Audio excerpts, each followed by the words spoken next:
कोथरूडमध्ये महिलांच्या एकमेव दहीहंडीला गर्जना ढोल ताशा पथकाच्या सलामीनंतर उत्साहात सुरुवात झाली आहे। महाराष्ट्र नवनिर्माण सेनेचे शहराध्यक्ष किशोर शिंदे यांनी आयोजित केलेल्या या महिला स्पेशल दहीहंडीचा आढावा घेतलाय आमचे प्रतिनिधी विश्वजित राळे यांनी।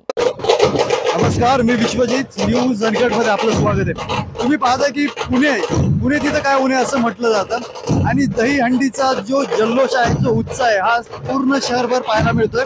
आणि पुण्यातीलच नव्हे तर महाराष्ट्रातील एकमेव महिलांची दहीहंडी अशी ओळख असलेली महाराष्ट्र नवनिर्माण सेनेची किशोर शिंदे यांनी भरवलेली ही दहीहंडी, महिला दहीहंडी आज आपण पाहतो। आपण कोथरूड या ठिकाणी आलेलो आहोत आणि कोणताही सण म्हटला, कोणताही उत्सव म्हटला तर त्याला एक पारंपरिकतेचा साथ चढवण्याचं काम करतात हे ढोल ताशा पथक।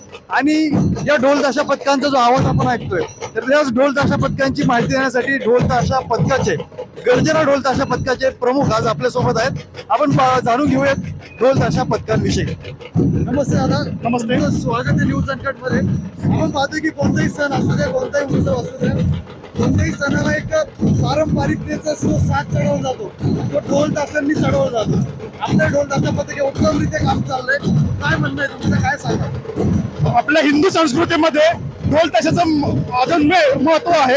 हे रणवाद्य घेतल्याशिवाय अंगामध्ये जी स्फूर्ती चढते त्यातून आपल्याला सण साजरा करण्यासाठी बरं मिळतं। आपल्याला किती संख्या आहे, किती वादक आहेत या ढोल ताशा पथकात? आमच्याकडे साधारणतः आता 170 वादक आहेत। 2 ग्रुपमध्ये आम्ही त्यांचं डिवायडेशन करतो। आता आजच्याच दिवशी आमच्या जवळजवळ 4 सुपारा आहेत। मी पाहतोय की इथं महिलाही आहेत, लहान मुलंही आहेत, मुलीही आहेत। स्त्रियांची काय संख्या आहे, महिलांची काय संख्या आहे, पुरुष किती आहे? साधारणतः आपण पथकामध्ये 14 वर्षाच्या पुढील गटामध्ये सगळे सहभागी करून घेतो।